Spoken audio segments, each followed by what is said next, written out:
আমি ডাক্তার তামিম মাহমুদ, কর্মরত আছি ঢাকা মেডিকেল কলেজের হেমাটোলজি বিভাগে আবাসিক চিকিৎসক হিসাবে। নিয়মিত চেম্বার করছি ইউনাইটেড মেডিকেল সেন্টারে শুক্রবার বিকাল 3টা থেকে 5টা। আজকে আপনাদের সাথে আমি কথা বলবো বাংলাদেশের এমনকি পৃথিবীর অত্যন্ত কমন একটা রোগ থ্যালাসেমিয়া সম্পর্কে। থ্যালাসেমিয়া একটা জিনগত রোগ। এটি সাধারণত বাবা অথবা মা অথবা উভয়ের থেকে তার সন্তানের ভিতরে এই রোগ দেখা দেয়। এই জিনগত রোগের দু ধরনের টাইপ আছে। একটা হচ্ছে যারা থ্যালাসেমিয়ার বাহক, যাদের নিয়মিত রক্ত গ্রহণের প্রয়োজন হয় না, কোনো কারণে যদি সে অসুস্থ হয় কিংবা যদি গর্ভবতী হয় তাহলে তার রক্তের একটা স্বল্পতা দেখা দিতে পারে।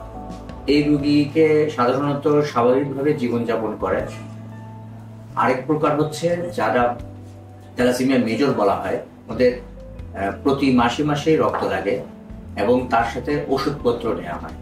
কিছু কিছু থ্যালাসেমিয়া আছে যাদেরকে থ্যালাসেমিয়া ইন্টারমিডিয়েট বলে। এদের কখনো রক্ত লাগে আবার কখনো লাগে না, এবং কিছু ওষুধ দিয়ে তাদের রক্ত পুরোপুরি রক্ত সঞ্চালন ছাড়াই তারা বেঁচে থাকতে পারে।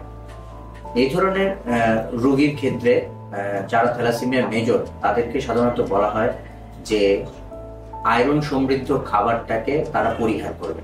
আয়রন সমৃদ্ধ খাবার কি আমরা সবাই জানি, যেমন আনার, পেয়ারা, কলা, মাংস, কলিজা, কচু শাক। এই খাবারগুলো থ্যালাসেমিয়া মেজরের রোগীরা পরিহার করবে।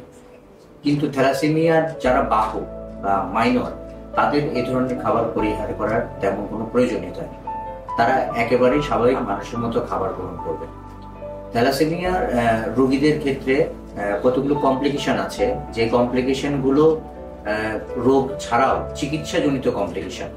যেমন রোগীকে যদি নিয়মিত রক্ত পরিসঞ্চালন করা হয়, তার শরীরে আয়রনের পরিমাণ বেড়ে যায়। সেক্ষেত্রে আয়রনটাকে কমানোর জন্য ওষুধ প্রয়োগ করতে হয়।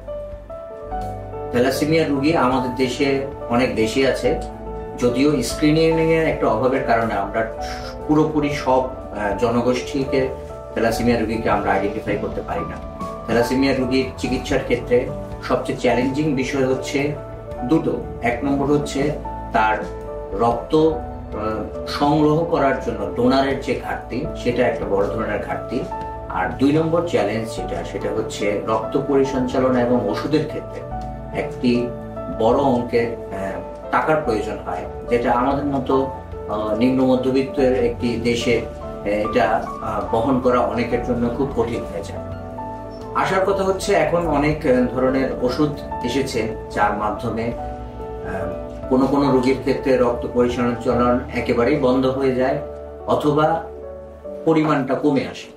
সেই ক্ষেত্রে রোগীর যেই জীবন ধারণ সেটি অত্যন্ত সহজ হয়। একটা সময় ছিল যখন ঢাকা রাজধানী শহর বা বিভাগীয় শহরগুলোতেই কেবল থ্যালাসেমিয়া শনাক্তকরণ করা যেত, কিন্তু এটা এখন প্রায় প্রতিটা জেলাতে হয়।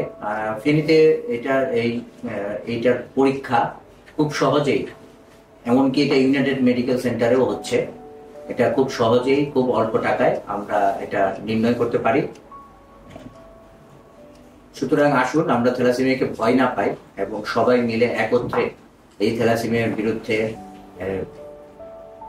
সংগ্রামে ঝাঁপিয়ে পড়ি। চিকিৎসা নেই, ভালো থাকি, সুস্থ থাকি।